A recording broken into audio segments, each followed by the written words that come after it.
Hi everybody, I'm Debbie Pifer from White House Fruit Farm and welcome to our April monthly farm report.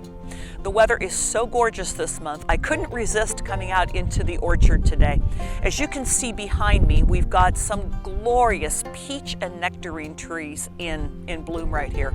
And for those of you who follow fruit crops here in the state of Ohio, you know that for the past several years we've had very small peach crops because of the cold weather that's come in late April and early May. Right at this moment, if you look at these gorgeous blossoms right here, we are sitting on an absolutely full peach and nectarine crop. Now, I have to have you guys do a little dance because these blossoms can't take real cold temperatures anymore. The weather has been so nice here in early April that it's advanced things probably 2 to 3 weeks ahead of schedule. So we really can't take much below 28 degrees, 27 degrees, and as these blossoms come out even further, even a little bit warmer than that. So I need you guys to do your dance to make sure that all the cold weather stays away. You can see that every single blossom on these limbs will turn into a peach if we have good pollination. We're going to show you in just a little bit. We're going to go up and look at a beehive. So you know, everyone knows that it takes pollination to make fruit. We actually rent our beehives from a local beekeeper, and it's kind of a win-win situation because we get the pollination of our fruit and the beekeeper gets the honey. So it's a really great symbiotic relationship. It only takes a day or two, honestly, of really nice weather for these crops to be fully pollinated. Now, if you look at all these blossoms, you think to yourself, oh my goodness, that's a lot of peaches on that tree. And it is. If we have full pollination and we have a full crop, then in June, once the tiny little peach has formed, we're going to come through here and we're going to pull half the peaches off this tree. We don't want our tree to be overburdened with peaches because if it is, our peaches will come out to be about this big. You guys like great big peaches, right?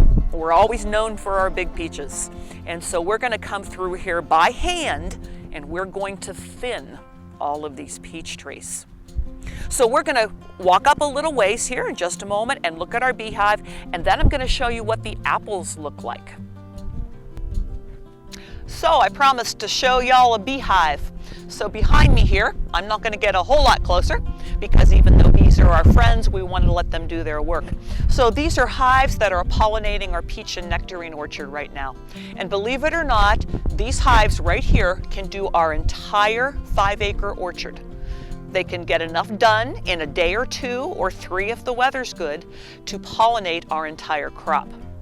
And then of course the beekeeper takes the hives home. He comes after dark when the bees are in their little hive, takes them home, and then he can take the honey off to sell wherever he chooses to sell his honey.